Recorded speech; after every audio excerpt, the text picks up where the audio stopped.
сәлемдестер, қалайсыздар? Сіздермен бірге мен Дидико. Бүгін де сіздермен бірге Паша мен Патшаның тағын сондай жасайтын боламыз.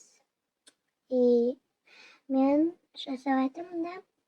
Осылай жасай берем, ал сіздерге кеңес айтып отырамын. Сіздер не істеп жатсыздар? Комментарияға жазып кетіңіздер, көргіңіз келсеңіз қалай. Бәрін жазып кетіңіздер, мен осылай тестер жасап жатырмын. Осы жерлерді біраз жасап болғаннан кейін Патша мен Патшамды жасауға көшеміз. Так что жақсылап қарап отырыңыздар. Лайкты да басып аямай отырайық, иә достар? Сондықтан солай. Маған ойба пише ұнаған жоқ, соны қайтадан ауыстырып салдым. Осылай ұнады. Сонан кейін осылай қойып жатырмын. Маған ұнады, сіздерге ұнады ма, ұнамады ма, мен білмеймін. Осылай тез-тезінде патшайымды жасаймыз.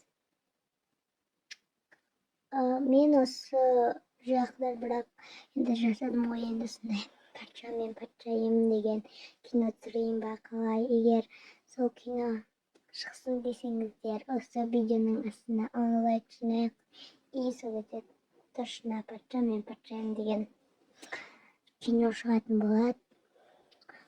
Осы сарайда, осы Патшайыммен бірге шығатын болады. Күтіңіздер.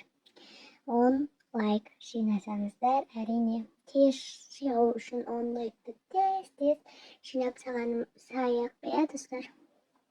Енді патшаны жасап жатырмын мен аяқта. Мен ойлаймын, енді патшамның баласын жасауым керек. Осы видеода мен олар жасағаным жоқ. Ал егер осы видеода 10 лайк жинайтын болса, мен олардың балаларын жасап кино түсіретін боламын. Достар, енді бұзық бала деген 2-ші сериясы шығады. Уайымдамаңыздар, шықпай қалады деп. Олар шығатын болады. Бізде патша болды, осындай шықты. Сау болыңыздар.